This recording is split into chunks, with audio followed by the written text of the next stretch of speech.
कडाक्याचं ऊन आणि घामाच्या दाराने हैराण झालेल्या महाराष्ट्रासाठी हवामान खात्याने मोठा अपडेट दिला आहे. उत्तर भारतातून येणारा वेस्टर्न डिस्टर्बन्स बस आता हळूहळू पुढे सरकत असला तरी त्याचा परिणाम महाराष्ट्रातील हवामानावर होताना दिसत आहे. येत्या 20 आणि 21 एप्रिलला राज्यातील अनेक जिल्ह्यांमध्ये विजांच्या कडकडाटासह हलक्या पावसाची शक्यता वर्तवण्यात येत आहे. तर यामध्ये कोणकोणत्या जिल्ह्यात पावसाचा जोर जास्त राहणार आहे याचा सविस्तर अंदाज आपण या व्हिडिओच्या माध्यमातून देणार आहोत. तत्पूर्वी तुम्हाला एक विनंती, तुम्ही व्हिडिओ तर पाहताय पण चॅनलला सबस्क्राईब करत नाही, त्यामुळे चॅनलला सबस्क्राईब करून व्हिडिओला एक लाईक नक्की करा.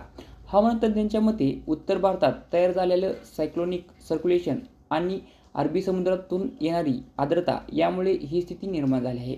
एक ट्रफ लाईन छत्तीसगडपासून थेट दक्षिण भारतापर्यंत जात असून त्याचा मोठा प्रभाव महाराष्ट्रातील विदर्भ, मराठवाडा आणि मध्य महाराष्ट्रावर होणार आहे.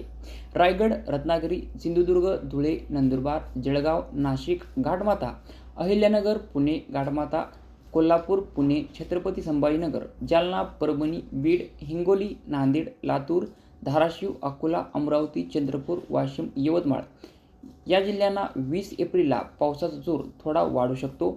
यामध्ये नाशिक, धुळे, नंदुरबार आणि जळगाव या खानदेशातील जिल्ह्यांसह छत्रपती संभाजीनगरमध्ये ढगांच्या गडगडाटासह पावसाची शक्यता आहे. मराठवाडा आणि विदर्भातील जिल्ह्यांसाठी पुढील 2 दिवस महत्त्वाचे आहेत. जालना, हिंगोली, धाराशिव, लातूर, नांदेड, बीड आणि सोलापुरात विजांच्या कडकडाटासह पावसाचा अंदाज आहे. तसेच पश्चिम महाराष्ट्रातील सांगली आणि सातारा जिल्ह्यातही ढगाळ हवामान आणि हलक्या सरींची शक्यता वर्तवण्यात येत आहे. व्हिडिओ आवडल्यास लाईक करा, शेअर करा. अशाच प्रकारचे नवीन व्हिडिओ पाहण्यासाठी आपल्या चॅनलला आता सबस्क्राईब करा. धन्यवाद.